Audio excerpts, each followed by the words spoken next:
Thank you all for coming, number one. Let's get the business out of the way first. Next week, we have Centerville resident Stephen Waller, who will talk about his special relationship with a kettle pond near his home, its human and its natural history, and its place among the myriad of kettle ponds that grace Cape Cod. Tonight I'd like to thank some volunteers. We have a couple of cooks tonight, Mary Jo Rubin and Susan Swiger and Joe Katina have brought some delicious food for us all to share later. I also want to thank, I'd like to thank Titcomb's booksellers for being here again tonight to sell Mr. Brash's wonderful book, and please feel free to go up after the program and purchase one. And I'm sure Mr. Brash will autograph it. I also want to thank tonight's sponsors, Greg and Barbara Masterson, and Joe Casina and Susan Swager, who've been all over tonight. Thank you. So I have to put my glasses on for this, anyway. So Alexander Brash was born and raised in New York City. An early love for birds evolved into a passion for quantitative community ecology and then a devotion to conservation.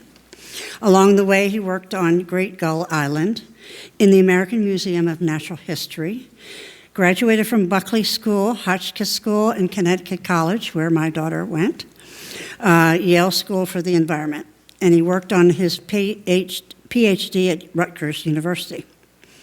After a hurricane wiped out his study site, he took a job with the New York City Parks and rose to be the chief park ranger, managing the agency's uniformed officers, natural resource group, communications, historic house trust, and special events.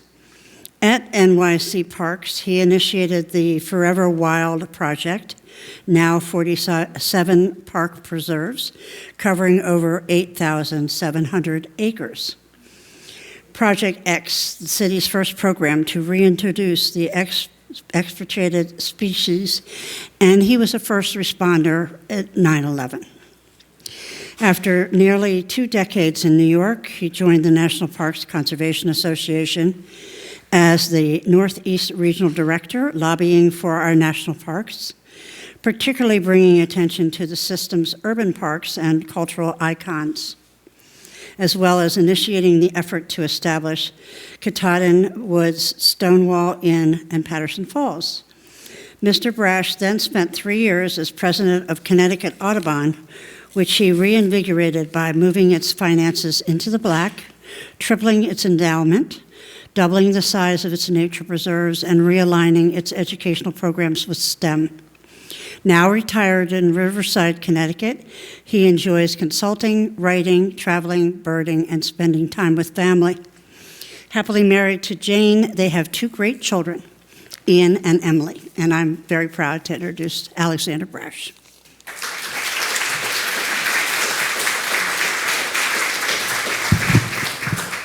Thank you very much, Anne. Thank you all for being here. It's very warming. It's great to see you. What a pleasure. And thank you to the sponsors who are backing the après, whatever it is, ice cream mixer and so forth. And of course, I will sign any book. A bit of book here, or a bit of a minor point before we go forward. I'm easy. So if you can't hear me, say so. If you have a question, probably hold to the end, but if it's important, go ahead. It's all good. We're here really to talk about a book. It's nothing major. It's fun.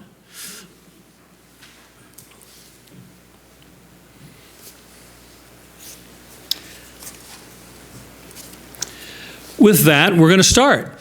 And what's really cool is this whale of a tale truly begins and ends, well, so to speak, for the moment, on Cape Cod. And it began with a whaling trip in Provincetown, which you can hear about, And today, I actually was out there again this morning, and the guy that I'm standing next to is the son of the captain of the Dolphin Fleet, whose father took me out 40-plus years ago that really began, in a way, this tale. The fellow on the far right is my great-great-grandfather and co-author, so he will not be here tonight. Let's see. That going to work? All right, well, we'll wing it. Do I hold it down? Okay, that's a little better. Great. And this evening is going to be a mixture of readings and some background as we go through the story. Of course, I'm not going to tell you the story because you need to buy the book to hear the full story, but I'm going to sort of give you some tastes. It begins with a quote that is not mine, of course, but I think brings out several things, which is the reason I chose it. Foremost, obviously, as you'll hear, it's topically on board.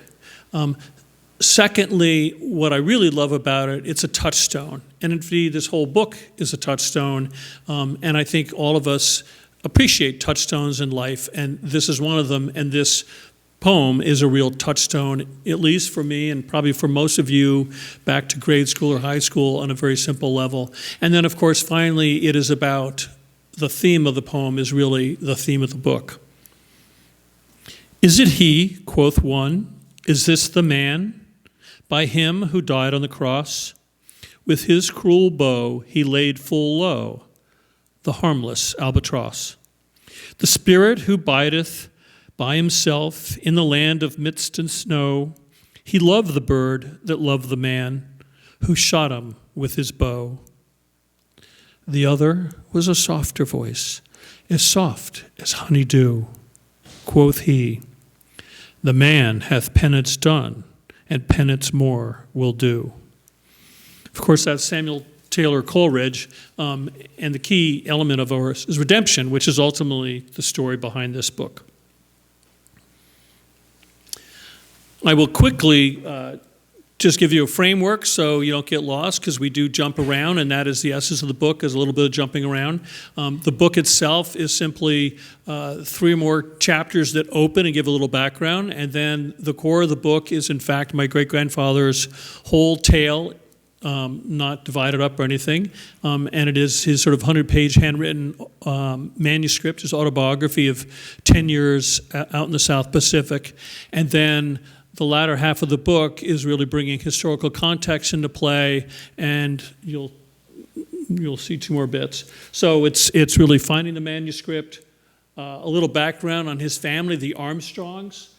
There's a primer on whaling out here. You probably are all pretty familiar with whaling, but there's some elements to it which are rather interesting and I think important for most people to understand. Then there's my great-grandfather's tale itself, Rob's tale. And then what I call the historic tripod. For those who aren't familiar with whaling terms, the tripod were, of course, the big iron cauldrons in the back of the boat that they threw the blubber in and boiled down to oil. And so it really is, in his story, he touches on, let us say, islands that he visited, different islanders that he came across, the ships they met. There's a lot of proper nouns and so forth. And so I sort of culled through those and brought out, I thought, were the best stories, and a lot of them in greater depth. What I call the philosophical gurry. The gurry, another whaling term. The gurry was after you brought the whale on board, and after you cut it up, and after you took the blubber off, and after you boiled it down, and all was dead, gone, and you threw the remains overboard, the ship was still a mess, right? The deck's covered with blood and guts and all that. I think that's the gurry. And so then it would spend another day and they'd clean it off. And so between his redemption and my, as a conservationist, reconciling his time out there slaughtering whales and various other creatures, there's a little philosophical gurry. And then finally, I'm happy for questions. A quick historical context. He's born in 1828 in Baltimore, we'll get to. What's really fascinating is it's at the end of the Founding Fathers. The last sign of the Declaration of Independence is barely still around in Baltimore at the time. All the, the Adams and Jefferson and so forth have all moved on in life. So America is changing, substantively changing. They've sort of moved well beyond that. It's expanding, it's trade, it's America is beginning to get its wings and figure out what to do next. So it's very fascinating. His parents died when he's young. His parents died, his mother dies when he's 4, and his father dies when he's 11. He's taken by a grandfather. We'll cover some of that. 1849, he heads out. The heart of the tale is 1849 to 1859. He's in the South Pacific. And then there's huge changes back in America at the same time. The gold rush comes in, the Civil War happens, the discovery of oil, all of those huge impacts. He then finally settles in this period back in Baltimore. He finds a nice young woman. He gets married in 1865, thank God. He has children, doubly thank God. Goes through it, and he finally dies in 1902. So that's sort of the era you're in.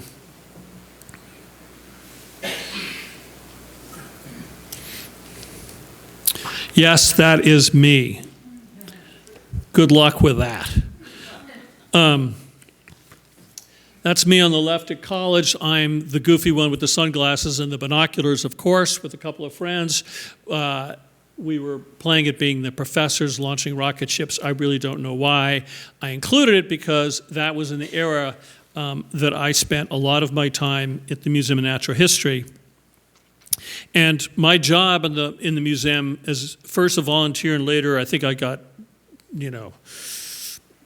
pennies for the hours, but whatever, it was all fun, was fascinating. I was in the ornithology department, and my job was to move the bird specimens around. The museum has over 800,000 specimens, and it was at the moment in science, if you will, when DNA was just coming into its own. So up until then, most people know, is it fair to say, a heron, right? Storks, and vultures, right? The turkey vultures that fly overhead. Okay, so up until my time, when you looked at them, the herons and egrets in the museum in trays, thousands of them dead, were laid out next to the storks, right? Because herons and egrets look like storks, so they must have been related, and that's what everyone said. And then they started doing DNA, and DNA opened up a whole new world. And all of a sudden, somebody realized, storks aren't related to herons and egrets at all. Storks are more closely related to vultures. Sounds bizarre, but that's how it is, right? So I was a poor young schmuck who, at age 16, 17, 18, would then carry endless trays of storks and move them down the hallway so they could be next to the vultures instead of the herons.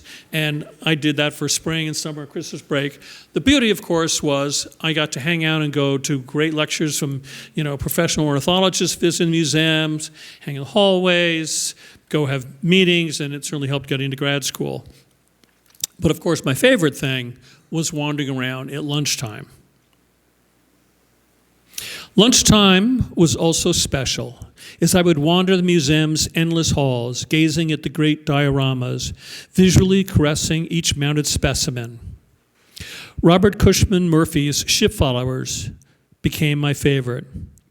The diorama depicts soaring pelagic seabirds over deep-troughed, green-hued seas from the perspective of a fictitious schooner off the southern coast of New Zealand.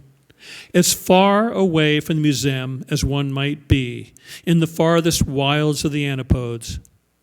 In stark contrast to Holden Caulfield, who loved these same halls for their temporal cessation, bringing him peace amidst his juvenile angst.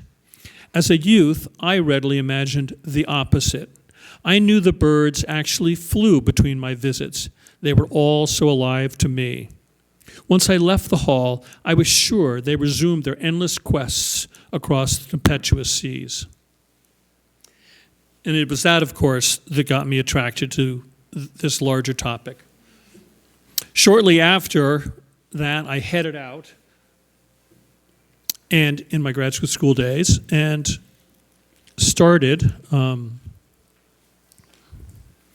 started leading bird trips sort of for fun and make some extra pocket money. And one of the first ones I did was go up and lead a trip off Provincetown. And this is back in 1985. And I was the birder. And I started the morning we took about 30 people from another nonprofit. They were the members, if you will. It was a member trip. And we went up and I led the walk through the beech forest and beat the bushes for catbirds and May warblers and the whole gamut, and then was anxious myself to get out on the sea and see the shearwaters and petrels and so forth. And I was with a fellow grad student from the University of Rhode Island who's a marine mammalogist, and he, of course, knew all the whales, and so we went with the dolphin fleet and saw some of these, fantastic sightings. The morning's warm air over the cool ocean waters off Cape Cod in late May had created a heavy fog that hovered just over the sea. The sunlight slipping through the haze reflected tantalizingly off the waves and created a numinous silvery sheen with a blinding effect. Dazzled by the glare, I stared into the dark waters, then gasped. A great eye, smoky gray and opaque, the size of a dinner plate, stared at me as it ascended from the ocean's depths. It was curious, not a hint of malevolence. When its rostrum broke the surface, the scores of ivory-colored barnacles peppering its head resolved themselves, and it elicited a moment of deep sympathy. The rising mass created a swirling eddy, and from the murky waters, its two great white-edged flippers materialized, each 15 feet long and also barnacle-encrusted. This humpback whale, near enough to touch, was my first great cetacean so close at hand. It was mesmerizing, both for its colossal size and for immediately imparting an impression of curiosity. I mean, it truly awoke me to the beauty of whales. And so with that, I went back, and I immediately jumped on the phone when I got back home to New Haven at the time. I was a grad student there. And I called my parents, and I said, it's absolutely unbelievable. I went up and I saw these just huge whales, and they were so close, and I sort of began to get in a little bit of understanding. I mean, they were so intelligent, they were empathetic. There's the whole notion of culture, of course, that, whales are now one of the few well-known animals that, in fact, pass along memory among living, and it's not all genetic, and that's, in essence, the definition of culture, and the bubble feeding is one of the ones that, in fact, that they think of even evolved here. So it's fascinating. And without a pause, my mother goes, Alex, you have a whaler in your background. I said, what? She said, you have a whaler. Okay, Mom, that's nice. I was not nice. I blew it off. Shouldn't have blown it off, but I blew it off. I blew it off for 30 plus years. I thought, that's really cool. And every once in a while she would say, Alex, we have a map of this whaler. I'd say, that's nice, Mom. I got a job. I'm getting up at 6 in the morning. I'm going to bed at 12 at night. We have 2 kids. They're squawking, the whole bit. So I didn't really pay attention, and I'm very grateful that my mother, who is still alive, 97, hung with me through all that, as only mothers do so well. And then finally I retired, and I had time, and I did a couple of other things, as you might read about. One included digitizing all the family photos, things I sort of thought I should do. Most people have the bucket list of where you want to go. My first bucket list was a couple things I just thought needed to be done within the family. Did those, and then said, okay, Mom, what about this whaler? And so the first thing she did was pulled out and showed me the map, and it was a white Xerox version of this one. And I said, that's nice. And then she said, here's, go in the back of the closet and pull out this trunk. So I pulled out this black leather trunk, and the top of the trunk were her ballet shoes. And the next layer down was some books and some pictures. And it went down through 4 generations of the family, and it was her trunk that had been sort of carried through the family, moving around through 3 or 4 generations.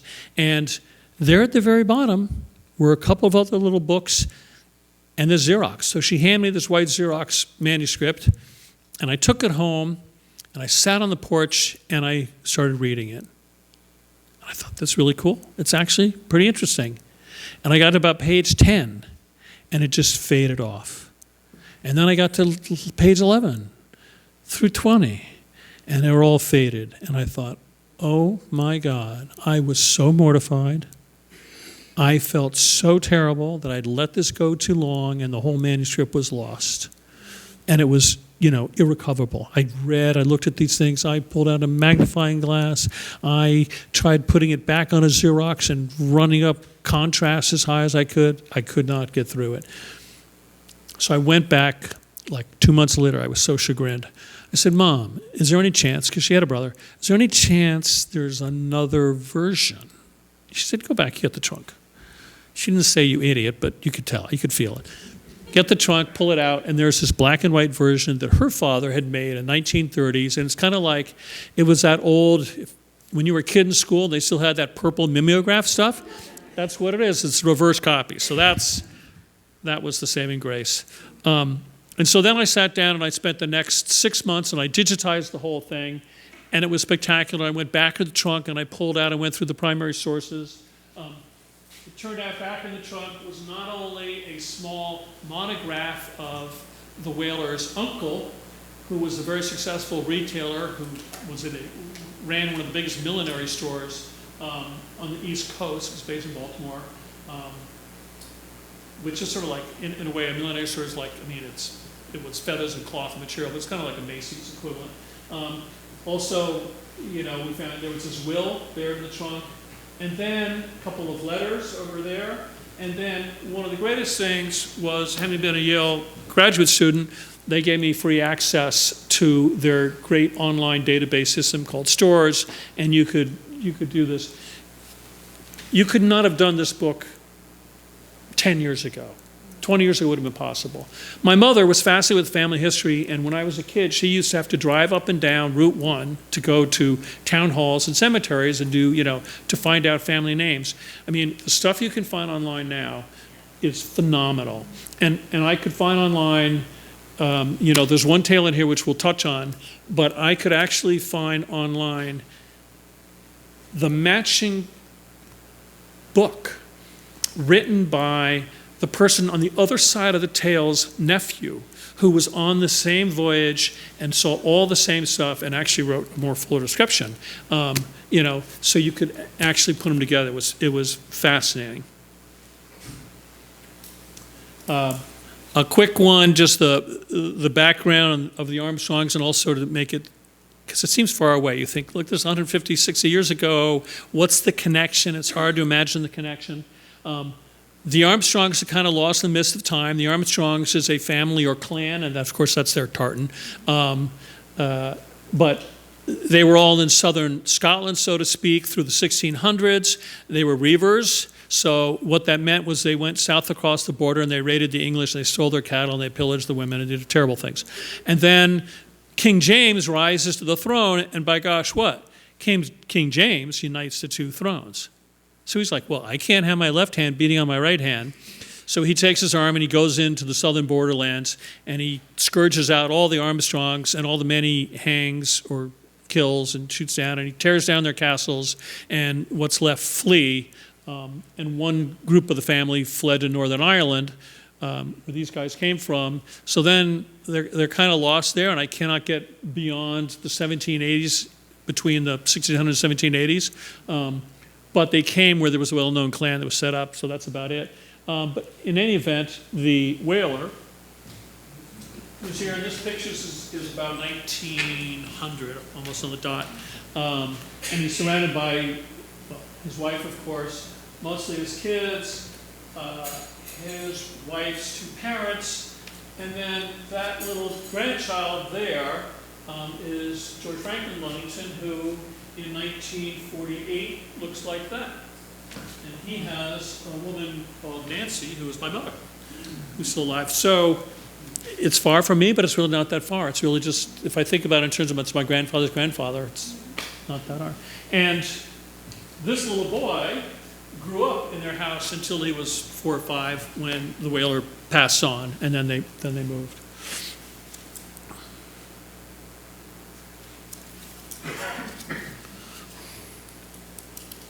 So the whaler, as I said, was born in 1928. His mother died when he was 4. His father died when he's 11. He has 2 uncles, one who has kids, was a bookseller slash publisher, as they were in the day.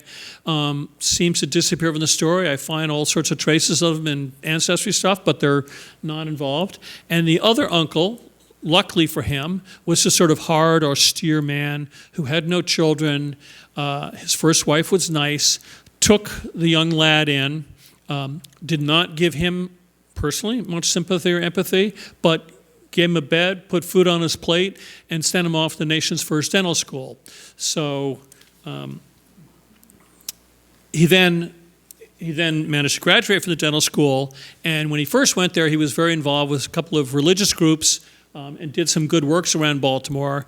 And then towards the end of his time at the dental school, he fell in with, by his own words, with a bad crowd and became a drunkard and basically went deep into substance abuse and couldn't help himself. But at first, much of his youthful days, Rob and his friends rumbled in the streets, no doubt running errands and delivering groceries, but also rolling hoops, playing catch, or flicking marbles. As they ran along the crowded ways, they were immersed in the cacophony of clanging ship's bells, the booming cracks of sails snapping in the wind, and the loud ringing from wagons, great iron wheels rolling along the cobblestones. Near the docks and along Baltimore Street, the drovers shouted at their beasts as they snapped their whips, as they struggled to get their teams underway. These weren't the fancy horses around the docks, not the trotters and high steppers attached to the buckies and landaus up the hill, but these were mostly huge workhorses, such as Percherons and Clydesdales. It should have been a great place and a wonderful time to grow up in, exciting and fresh, a new nation on the cusp of its being. I mean, it was fascinating. There's just some, old pictures of the era. It's still all wagon wheels. It's a very simple life. Obviously, no major communications, so on and so forth. And then he finishes, as I said, his dental school, and he goes off, and his first job is with a fellow classmate who is from the Midwest. And for a drunkard, you wouldn't believe the first place he goes. Bourbon County, Kentucky. Not good. So he goes there, and of course, he's good at first. They have a good practice, and then the wheels come off the bus, and he's caught riding around drunk repeatedly. And so his friend says, "Look, dude, you're ruining our practice. You got to go." So he goes home to Baltimore, gets back to Baltimore. His uncle takes him in. He swears to be good. The faculty rally around. They help him get a new job. He goes back down to South Carolina this time. This time he's going, and they find an older alumnus who takes him in. And the older alumnus has a great practice in this little town, but he's too old and he didn't want to ride the horse. So he's like, "I'm going to stay in town and do the practice, and you are on the horse, and you ride out, and you go and visit all the farms and plantations and so forth," which he does. And, of course, within 2 or 3 months, that doesn't go so well either. I have gone back, and you'll hear more later, but of course I've gone back and revisited some of this stuff. How could one not? Beautiful Baltimore. That's a picture of the Lower Harbor today with lighted Pratt Street, the two great streets that intersect. He grew up sort of about where that blue glass building is, and he ran on these streets where all the horses and buggies were. Later in life, when he came back from whaling, he and his wife opened up their first store, was this, not this building, but this address. Not so hot today. And in the tail end of his life, he and his wife had a very successful store and did pretty well. And he and the family lived, and my young grandfather grew up, and they had these two brownstones together. And today he lies south of Baltimore in Mount Olivet Cemetery, which, that's his wife next to him, which I recently paid to have the stones fixed, lest anyone go visit them.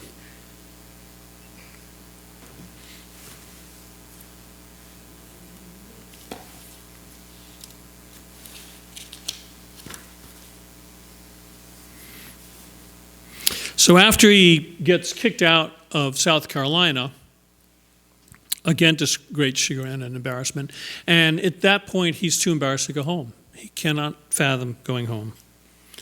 There was still a door of hope open to me, but in my pride I would not enter. On reaching New York, I went to one of the best hotels and began to drink harder than ever until my money was gone. Next, I sold my dental instruments, my watch, and everything I possessed. When all was gone, in December 1849, I sold myself to a whaling agent and found myself, I hardly knew how, in New Bedford, Massachusetts, bound for a whaling voyage on the bark Smyrna under Captain Rudolph H. DeBay. Not having the money to buy liquor with, I necessarily sobered up before the Smyrna sailed and took occasion to write my two uncles in Baltimore, who had shown me such unwavering and undeserved kindness. These proved to be the only letters they received from me until my return 9.5 years later. Now, in today's helicoptering world, can you imagine having, your child, even if it was your nephew, disappear for 10 years and no one knows? There's no communication, no nothing. And Baltimore, so I visited Baltimore. Of course, I had to go see Baltimore, and I had to go see the New Bedford Whaling Museum, which supposedly had all this great stuff. And by then, I was deep in the research, and I said, I'm going to at least go back, and he's got all these proper nouns, the islands that he visited, the ships they crossed with, and I should double, fact-check all of them and see what's going on. And heck, maybe they'll even have a ship's log from one of the ships or something. So I went up to Baltimore. You can see, today it's still incredible. Same wharfs. Now, of course, we've shifted to cod and pollock and so forth, but that was in the day. What is of interesting note, that's about 1,000 barrels of oil in that picture, and that's, in essence, one ship's return. So 4 years, they would bring back, on average, plus or minus about 1,000 barrels. If you came back with less than 800, you were toast as a captain. They would never give you another ship. A really successful voyage might come up to 1,500, 1,600, but then beyond that, you couldn't carry it. So that was about average. And one of the things I love, having worked to defend the national parks for 10 years, is, New Bedford is such a beautiful site and such a great preservation job. Almost as beautiful as this town, and I think they did a great job here. But, it's fascinating. A painting at the time, and it doesn't look much different today in the downtown historical area, which they've done such a great job in preserving.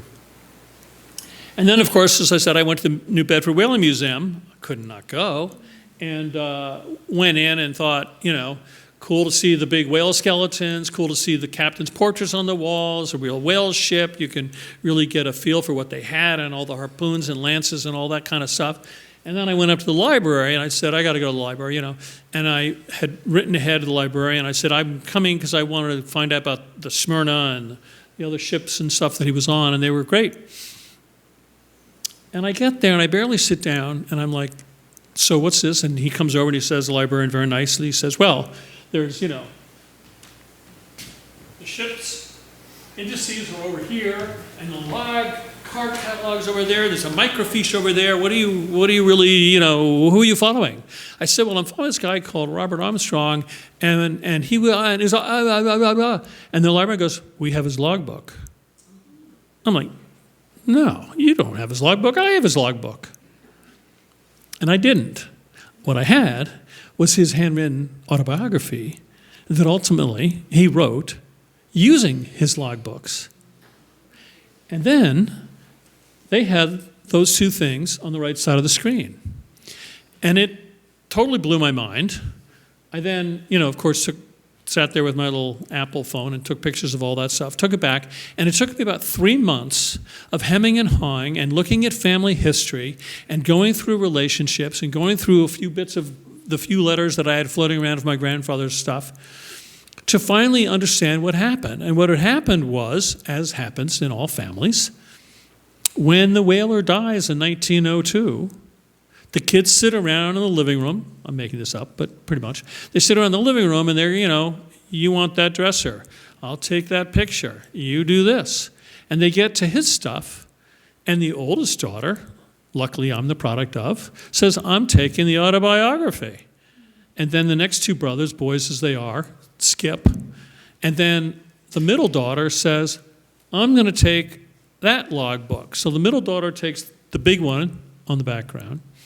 And then the next two kids sort of pass. And the youngest son, who's at that point only 11 when his father, the whaler, dies, he takes the other logbook. And off everybody goes. And 30 plus years later, my grandfather is writing letters to his aunt saying how cool some of that stuff is. And the aunt turns around and writes a letter to her youngest brother saying, can I borrow your log book back so I can read it and make a copy?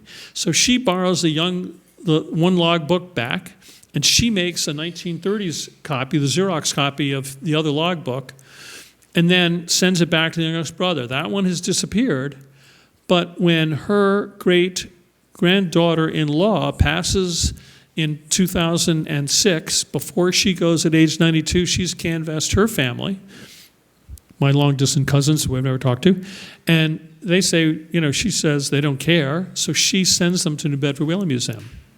So the most amazing thing was the pieces all reunite.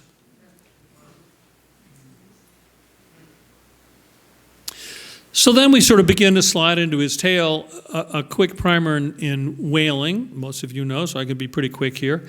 But I think it's fascinating. I think in the context, of course, whaling's been around for thousands of years. Originally Aboriginal. Originally, it was probably mostly finding dead whales and so forth, which even the early Puritans say was the most disgusting thing they've ever eaten on Cape Cod. So we know it wasn't that much, but it picked up, and then the two strands that ultimately come together is over in the New World. The Native Americans are indeed doing some whaling.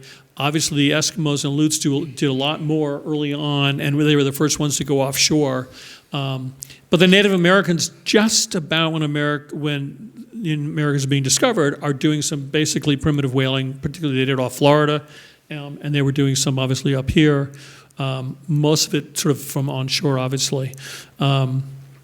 But it picks up.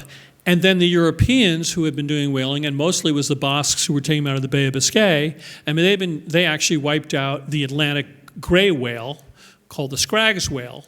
But there used to be a large population that basically wintered down. Their breeding grounds and calving grounds were down in the Bay of Biscay between France and Spain, and then they would go up north off the Spitsbergen and all that sort of stuff. Anyway, the Basques wiped them out, though they served it to the French king in the 13 and 1400s.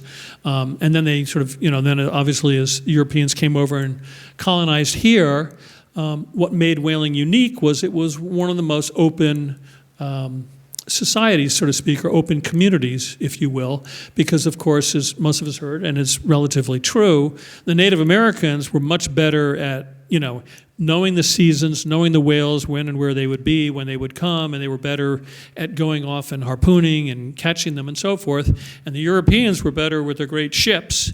And so you put them all together, and Nantucket was for the heart of it. And when Nantucket was settled, indeed, because the Native Americans helped the early colonists who came out of the frozen snows of Boston get through the first couple of winters and sort of a Thanksgiving tale, but they had a much better relationship. So the first ships were basically mixed crews, and that lasted pretty much through all of whaling's history and was very helpful. And it is also one of the reasons that people like Frederick Douglass settled ultimately in New Bedford, was because the culture, it was somewhat because there were Quakers there, but it was more so that the entire culture around whaling was far more open and inclusive. So in any event, that's sort of the early part. You have the horrible years. Whaling then gets picked up in the beginning of the 1700s, and then is totally sort of squashed by both the Revolution and the War of 1812.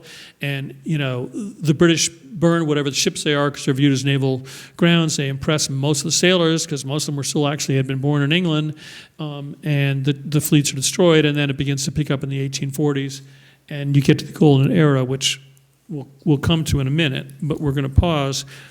And then, of course, there's what I sort of call the end of the whaling, and the final years when whaling was,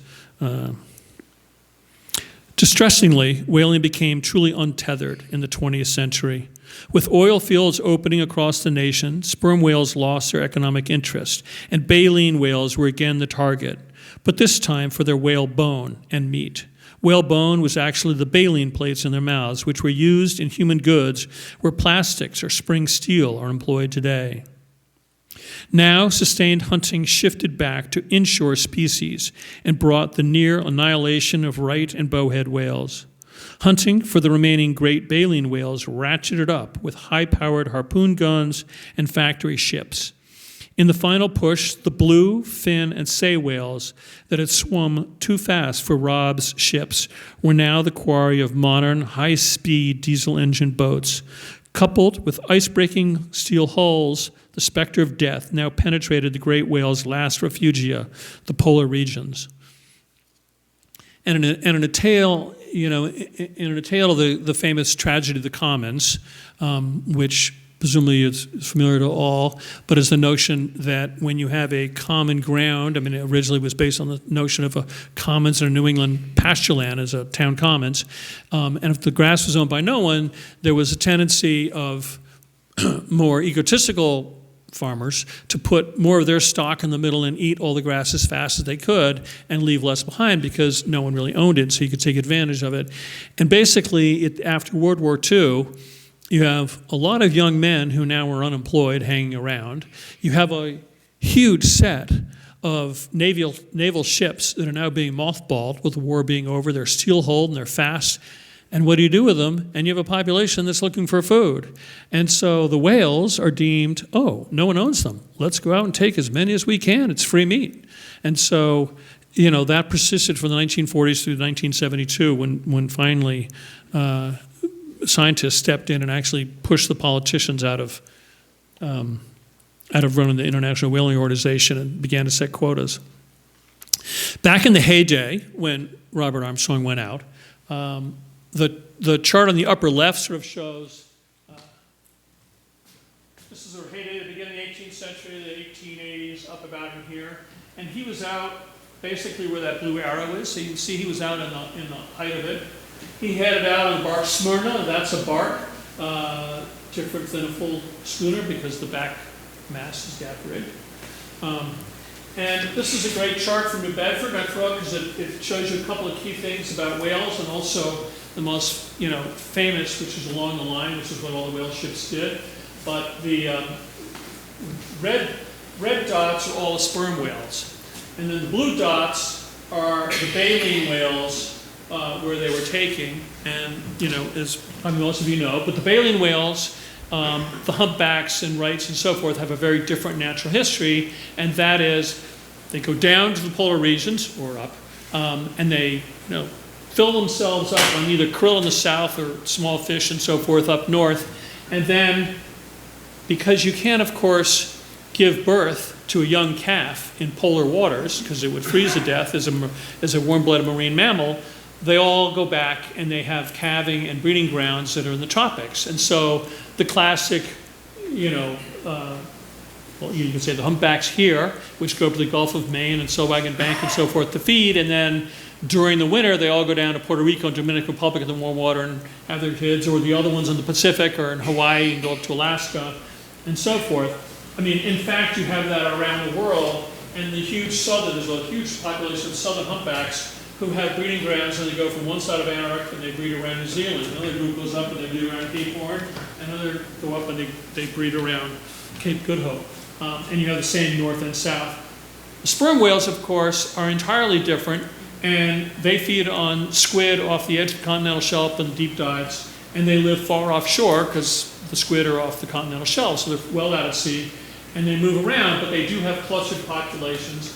And they have very interestingly strong matriarchal societies, and it's, mothers with sisters and aunts and so forth will all hang together, much as elephants do. It's that kind of a life.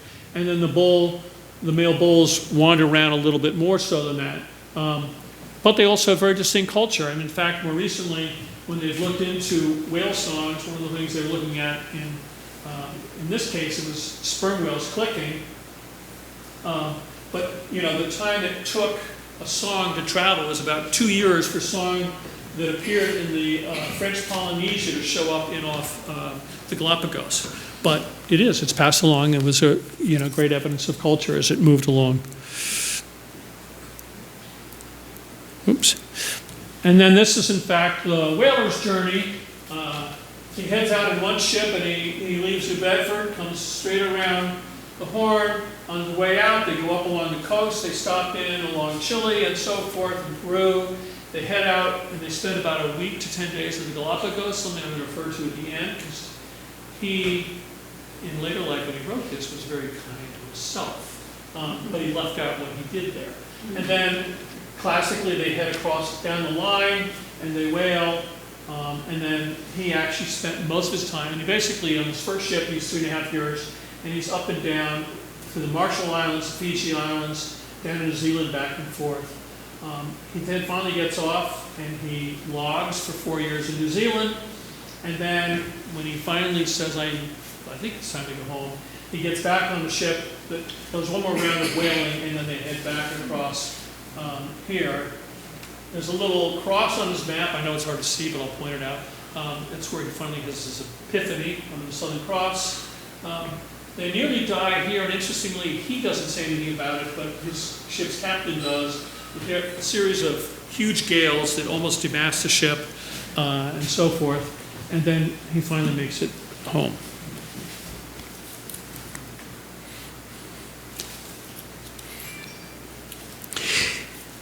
The book, I will say, and he will say, is not too much about whaling. Obviously, it permeates it, but it was not really what, to me, it's not what makes it interesting, and it's not what he thought was interesting. As he even notes at some point, there are plenty of other people have written plenty of other stuff about whaling. What is far more fascinating, ultimately, are his stories of the places he went, the people he encountered. But a little bit, I'll touch a little bit of whaling and we'll conclude that part. My take. Killing a whale was a maritime bullfight, a long, drawn-out, and barbaric affair, quite similar in many ways to one of the classic Spanish pageants. As in the ring, there was a series of prescribed acts, an array of weapons, and the final estacada, or the plunging of the sword, often a terrifying encounter. Killing a great whale required superb skill, considerable strength, and good luck. After the whale was spotted, usually by a boat steerer in the crow's nest, who in tradition decried "Thar she blows," upon seeing the white vaporous cloud of a spout, the captain then ordered the crew to lower the whaleboats for the chase. Mostly rowed, whaleboats also had a small mast with a gaff-rigged sail that could be used to sneak up on a whale quietly, or, after a long, unsuccessful chase, just to get the tired men home.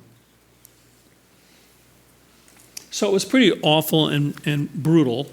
I also, as a quick background, showing these pictures, this is some of the first black and whites. A friend of mine growing up was a very close friend, and then she wandered off and did other stuff in life. And 15 years later, all of a sudden, I found out who was she working for but Ken Burns. And so she became one of his photographic researchers. And so when I was doing this, she said, okay, I'll help. So she went out and dug deep in the files and found what are, I think, the first black and white photographs ever taken of actual whaling, and that is a sperm whale being brought in. And the men on the catwalk, the head coming in, which has a really great oil in it, which was actually far more important than anything else on the whale. And then finally the try-works over on the far right side, which was the most dangerous aspect of whaling and ultimately probably killed more than anyone ever knew, because the try-works, in essence, were a huge stove of bricks built on a wooden ship. And then you lit a huge fire under this stove of bricks to boil the pots. And there was a separation of layers on the bottom rows of the bricks so you could add water in there to keep the decks cool, or at least keep it insulated. But of course, if a crew member or someone didn't pay attention and that went dry, the ships went up fast. And the ships went up so fast because, of course, once they started to go, it's boiling hot oil on a wooden ship that's pretty dried out.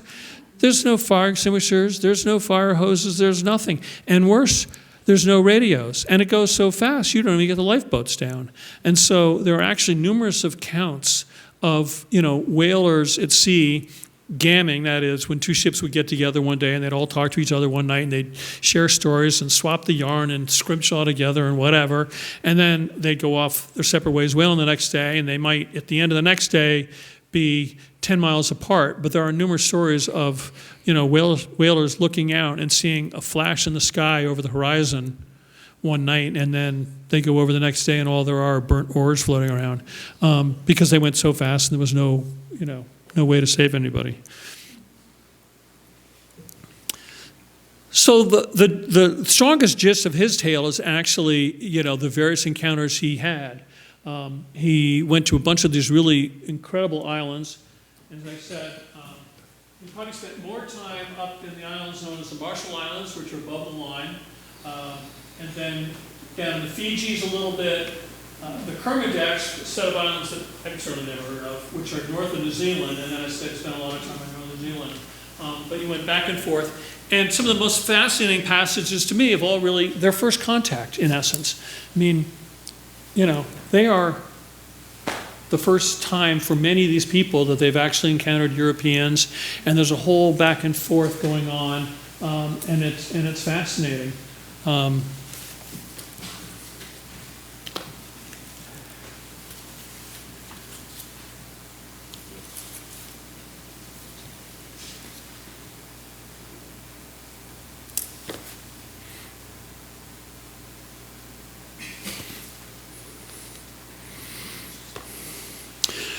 He encountered really 2 or 3 sets of things.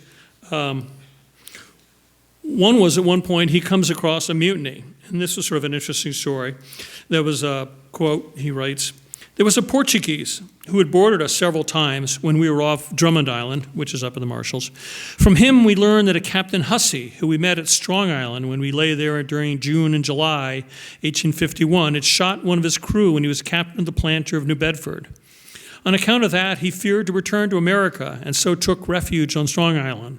And after we left there, the brig William Penn from California came in, and in some way Captain Hussey got possession of her and fitted her out for a whaling voyage.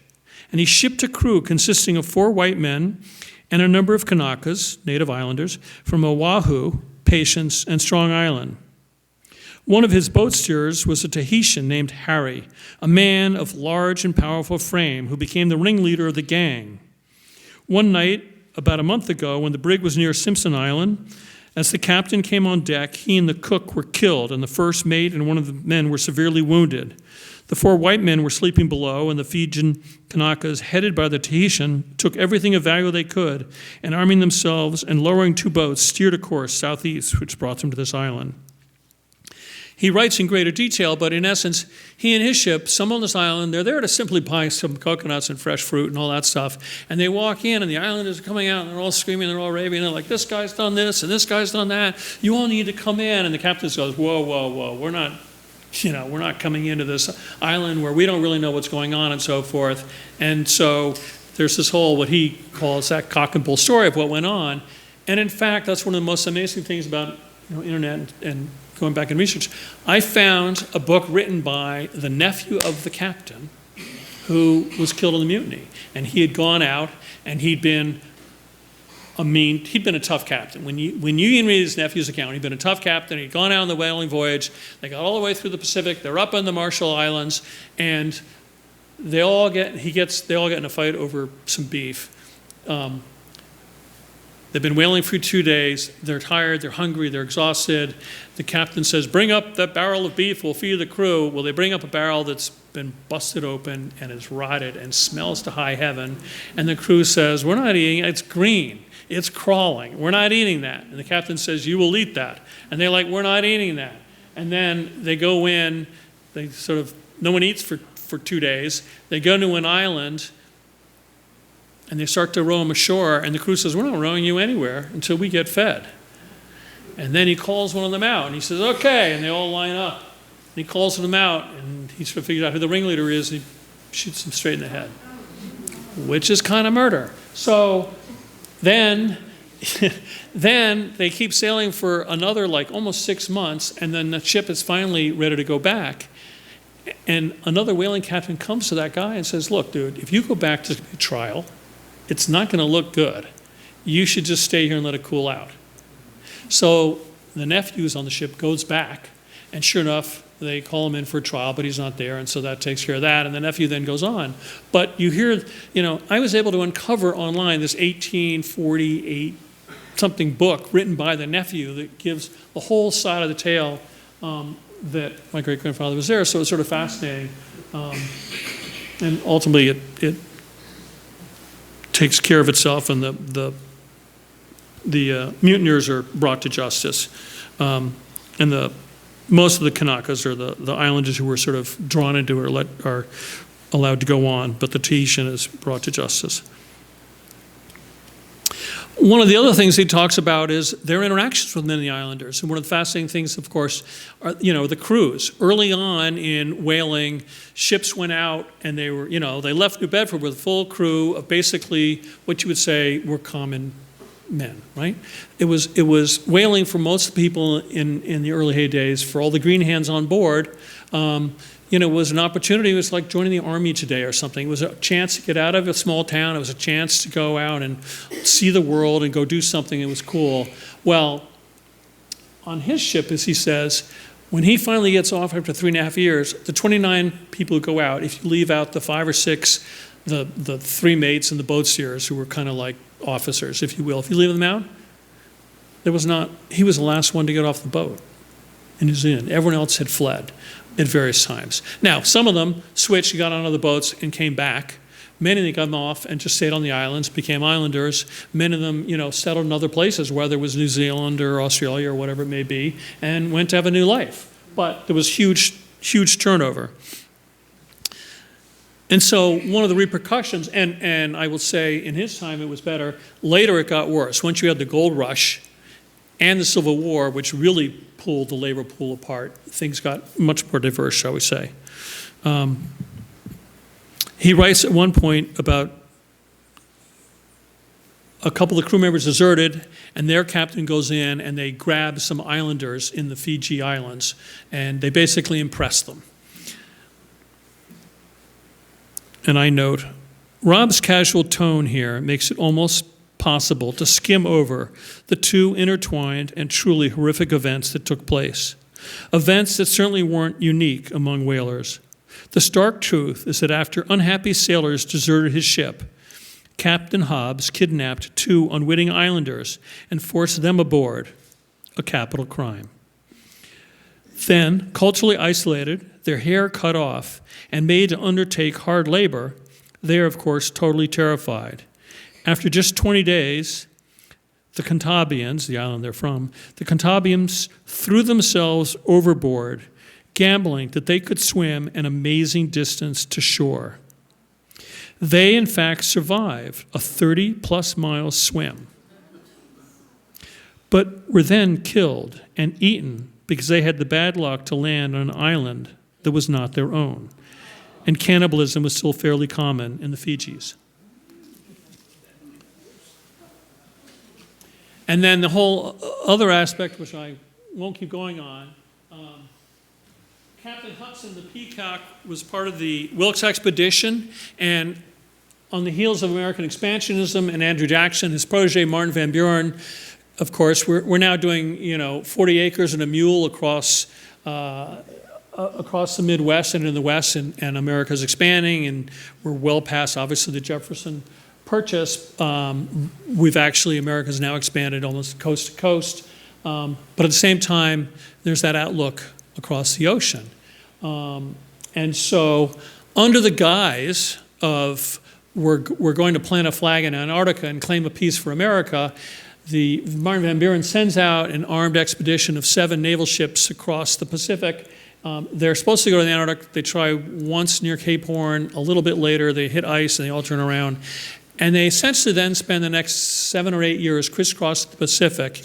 And every tale they can find about any sailors who have been mistreated, they go to that island and they demand to get the chief delivered to them in change, and they're going to take him back and try him. And they're not really going to try him, they're going to lock him up. No one ever pursues the stories. There is no justice, there's no questions, there's no nothing. And when, of course, in most cases, the native islanders say, or maybe the chief hears in advance and runs away, but in any case, they say, no, we're not delivering Chief X to you. What do? They take their whale boats in from the naval ships, they line up offshore of a beach, they point them at the islanders who are all standing on the beach saying, what are you doing? And they level them all. And when that's not enough, They then go and they burn the villages, and they sail off.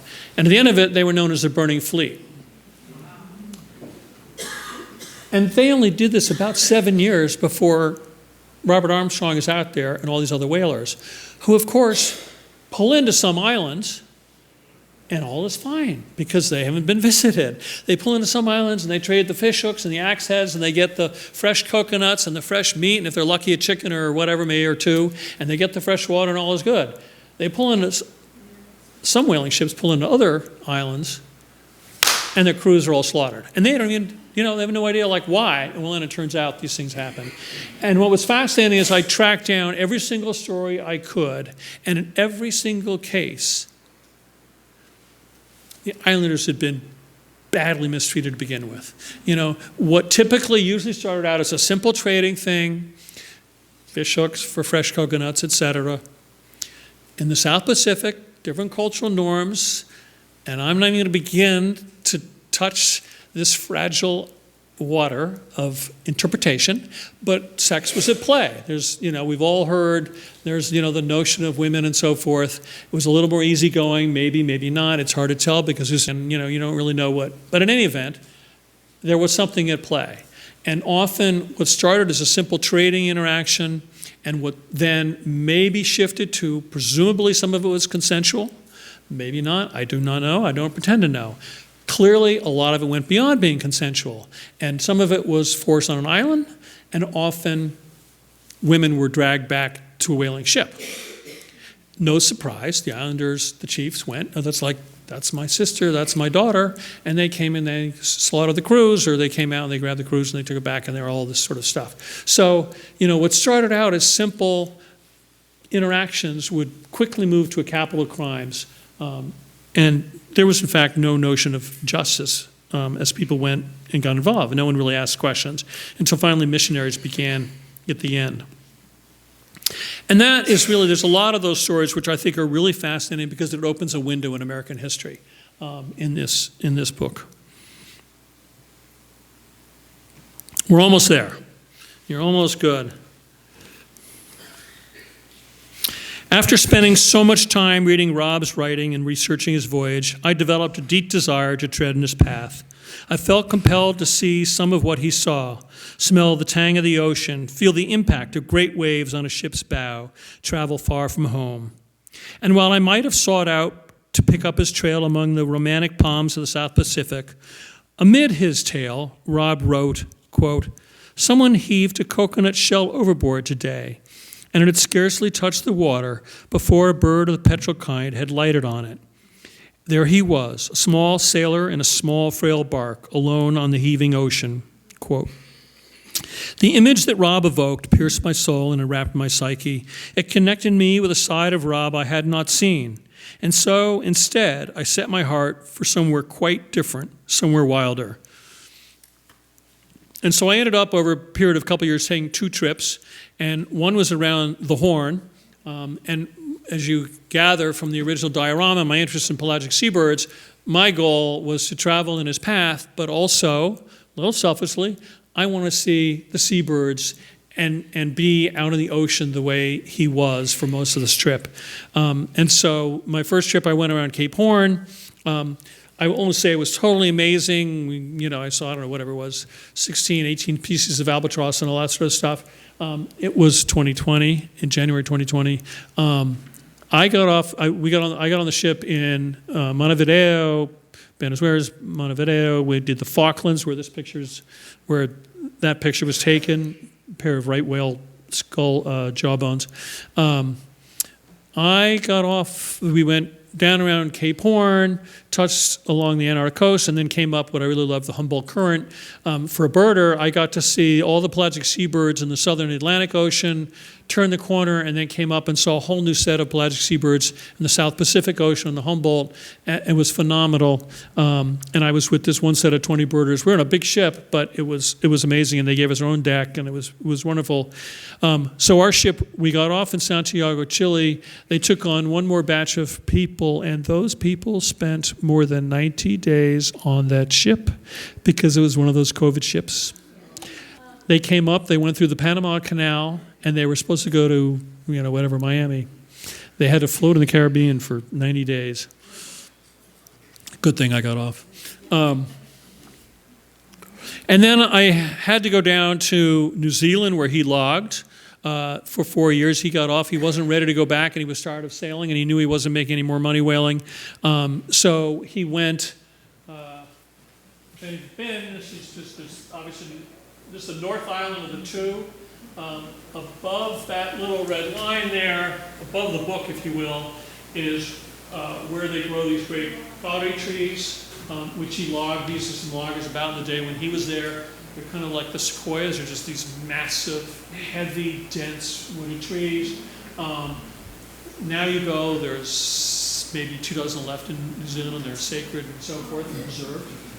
And you'll see one, so they're in there. But anyway, he logged there for about a year and a half, and then he got tired and he came down, and he then spent another year and a half down in Hawke's Bay, a town called Weora, and at that point he was then living on the Maori. And again, it's another first contact, if you will, story. I mean, yes, there had been contact previously, Cook and so forth, but here he is living among the Maori very early on, and so it's quite fascinating if that stuff fascinates you.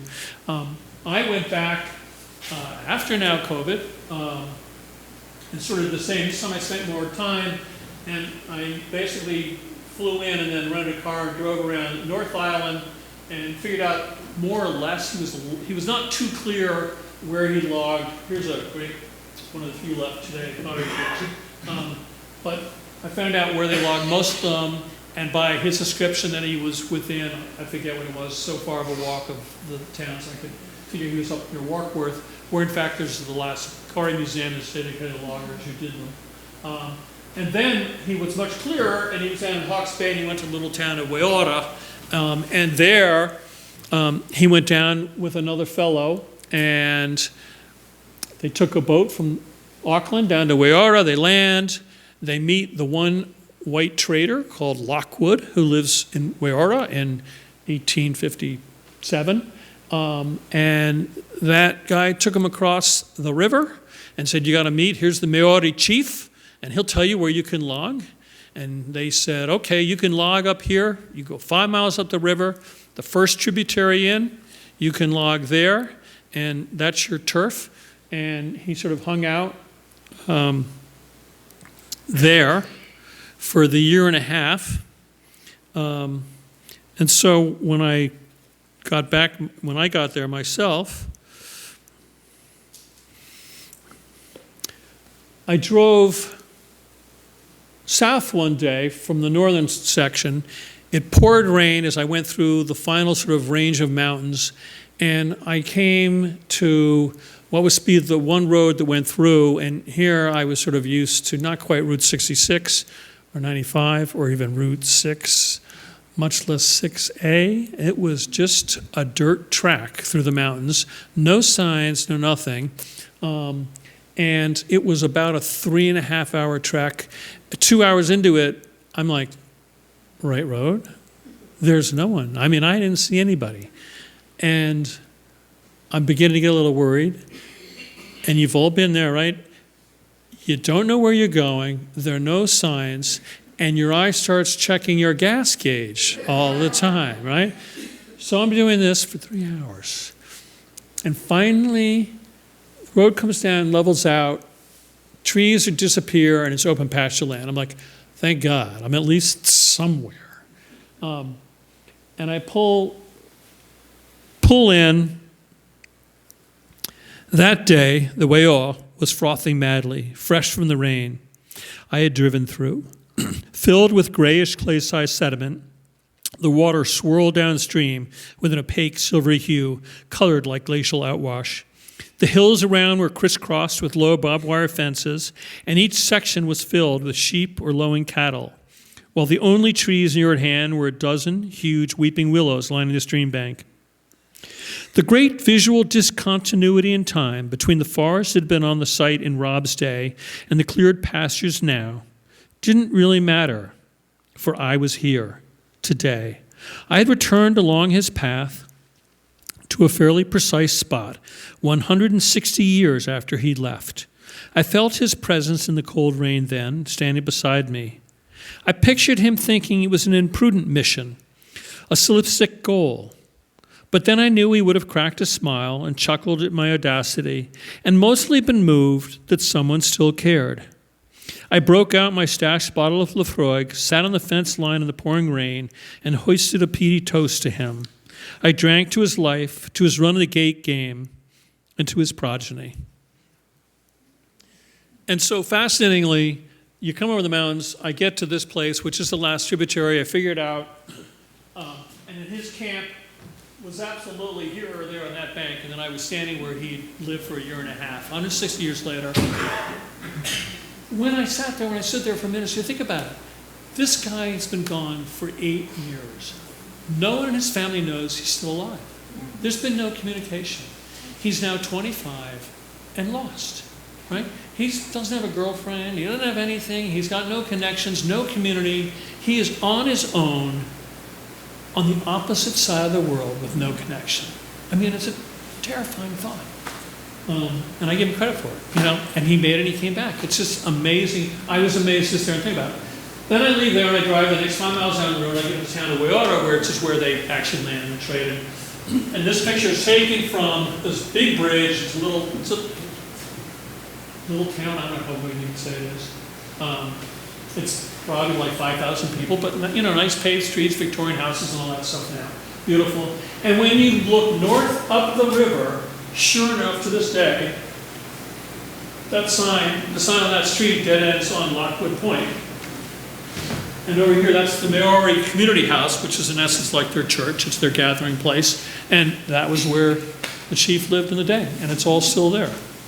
And you can actually, go and tangibly feel and touch it. Then we get to a little bit near we're at the end. We're in the final conclusions. For a moment, let us put the tangible elements of Rob's journey aside and all the things Rob saw and did, and examine the heart of his tale. Let us pause to contemplate the complicated aurora of Rob's epiphany, arguably the seminal event and zenith of his journey. It is when he finally understands his own potential. It is when he wrote his own gospel. At long last, on March 5th, 1859, under the Southern Cross, still more than 12,000 miles from home, Rob saw the light. The site is marked with a cross on his map. The cross marks the day when he prevailed over all the gods haunting his past and came to realize his God, his potential, had been there all along, like the magic of Dorothy's shoes. As Dorothy did, he finally came to understand that only he could forgive himself and find his way home. And that capacity was one he had always had. And indeed, in the bottom of the trunk is the Bible that he bought in 1853 in Auckland and took with him. And religion, again, being almost touchy, he's talking about sex and those things with South Pacific Islanders, so I'll be very careful. But I will say one chapter of the book is a quick look at that. I also found in the trunk, my grandfather, who went to Harvard Law School, was brought up in his house, which was still pretty religious when he was a kid. And so when my grandfather is in law school in 1919, just after he got out of the Army from the war, again, luckily alive, he wrote one of his essays, I don't know who for. The title page is gone, and the professor he was for is all gone, but there is this 10-page, his view of Jesus Christ and Christianity and the gospel and so forth. And then, finally, you get a little bit of my views. And I always say it's sort of, I think it's interesting in sort of a, if you will, 5-generation look at the evolution of religion in a family. If nothing else, I'll leave it at that. But it is kind of interesting. And then, of course, you cannot conclude, I cannot not conclude, without at least bringing up conservation. I was born and raised, as you now know. I worked at the World Wildlife Fund. I've worked at the Nature Conservancy, New York City Parks Department. I ran all their environmental programs for years. I then lobbied for 10 years for the national parks and then was head of Connecticut Audubon. I've devoted my life to preserving species and biodiversity and so on and so forth. So to sit there and read this about one's great-grandfather was incredible. And especially when, at a certain point, you can see on this one, I went back and we were off New Zealand after I did the round trip on the car and went through the rainy forest mountain range one night and all that kind of stuff and came back. And then I went and I indulged myself and I went on another bird trip on a much smaller ship and we went off the south side. It's called the Southern Galapagos. If you ever have an inkling you want to go on a just crazy, wild, distant adventure and see wonderful nature, go do that. We were on a ship about 100 people, and it was not that awful, meaning expensive. And we spent 12 days at sea, and we sort of circled all these islands well off on the sort of halfway between New Zealand and Antarctica. But the seabirds were spectacular. And the diorama, all of you, I'm sure, have been to one of the museums, if not the American Museum, some of the museum where you go to a diorama and you think, okay, I'm seeing the African plains or the Asian jungle. I mean, really, in real life, you don't have a lion and a zebra and a gazelle all within 10 feet of each other. It's they're evoking it for me. The diorama in the museum off the Snares was no different than reality. It was unbelievable when I went. In that one picture on the right side, there's 8 different species of pelagic seabirds in sight at a moment. 5 of them no one's ever even heard of. So it was pretty incredible. But it brought out the dangers, maritime conservation, and the importance of our seas. And it brought out what had been going on. I will say this, sort of as we conclude. One is a touch on him, and it was an interesting, of doing the whole project, obviously it was a touchstone to a great-great-grandfather, very distant, and you wonder how you can connect, and you sort of connect, and then there were certain things where I didn't understand how I could connect. I forgive him a little bit because I realize he wrote this later in life. He wrote the autobiographic version when he was in his 60s, and he wrote it, by then he'd been back in his community in Baltimore. He'd been long forgiven for his sins of drinking. He was settled, kids, family. He was on the vestry of his church. In fact, the governor of Maryland appointed him to a couple of board positions and commission positions taking care of colored women and orphan children and so forth in Baltimore. So obviously he had turned a page and he was a pretty good person at that point. And so I realized he probably left things out on purpose. He certainly never mentioned that when they spent 10 days in the Galapagos, while they talked to a few boats and they looked at whales one day, they were tortoising, they were turtling. They were victualling, as it was called in the day. And every whale ship that went to the Galapagos went on the islands and took off the great tortoises, and they stacked them in the holds of the ship. And a great Galapagos tortoise, because they live on a dry, deserty, volcanic island, is used to not having water and is used to not having a lot of vegetation and being fed. And they get it sporadically and they eat in the spring and whatever. They build up fat as big turtles. And so they were taken and they were laid upside down in the holds of these ships and taken off. And they might not be eaten for 6 months or more. And they took hundreds and they slaughtered hundreds of thousands, millions over time. And he never mentions it. Of all the species of tortoise on the Galapagos, 5 are extinct. A few are barely being recovered and some of the others have done okay. And that's a picture in the bottom left. You can see all the empty shells. It's hard to pick out, but I mean, those are hundreds of empty tortoise shells in the day. And the other thing, of course, that's going on at the same time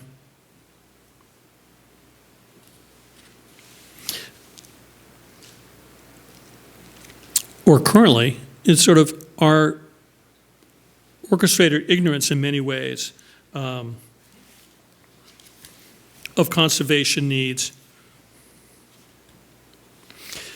Across the globe, the religious and political ideological warfare of the current era has obscured, if not distracted us, from the infinitely more necessary goal of a sustainable and biologically diverse planet. From scientists and conservationists to government officials, the politically active already seem to have accepted a vision of a future Earth with pint-sized nature preserves and zoos augmented with cryonic preservation. Some nations, not even that. Unceasing population growth and commensurate development are apparently foregone conclusions, politically too intractable to tackle. The ultimate tragedy of the commons. Propelled by extremes in politics and overwhelmed by religious fervor, the conservation agenda has buckled from a focus on biodiversity and ecosystem preservation.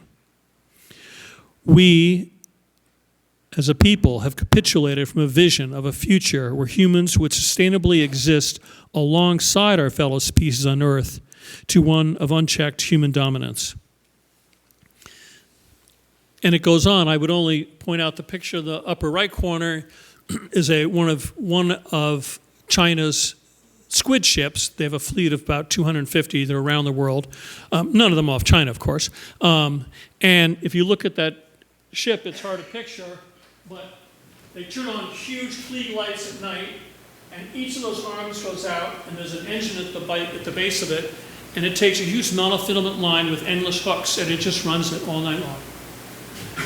And as the squid rise up to the surface, to the light, they are hooked, and calamari fills the hole, and then the ship travels 5 miles the next day, dumps it on a mothership, and goes back to China and comes back. And they're all over the place.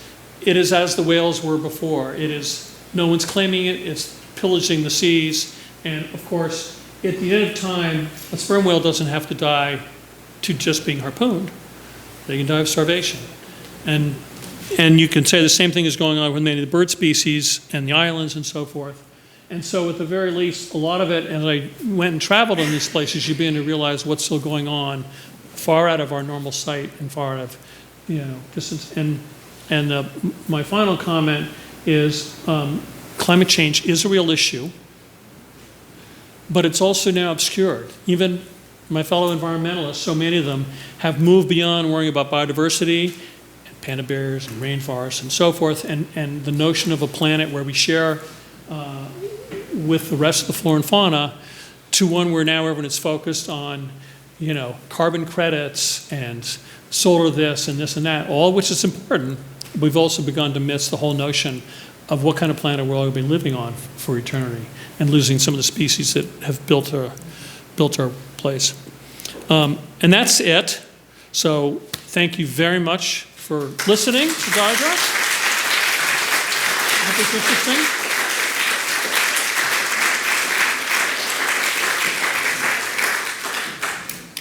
I can take a few questions, or we can break for ice cream, whatever the hosts want.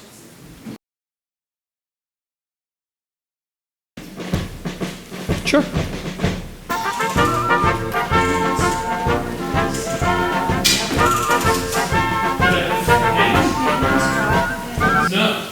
No, my wife is like, oh my God. I'm not spending 12 days on a ship with you. I'm going to Cape Cod on you on deck from sunrise to sunset. Look at the birds. That's all happening. Honey, I love you. But I mean, the birding world is small, so I will say it's pretty easy. On the trip on the ship with other birds, and then I sort of knew friends of friends, and that was fine. On the trip up in New Zealand, I ended up becoming best friends with an artist from New Zealand, and he and I hung out every night, and we ended up, by the time we were on our third night, we had dinner with the same 4 people every night, so, I'm ready to go to the seniors home. I'm good. Anything else? Ice cream? We're good? Thank you very much.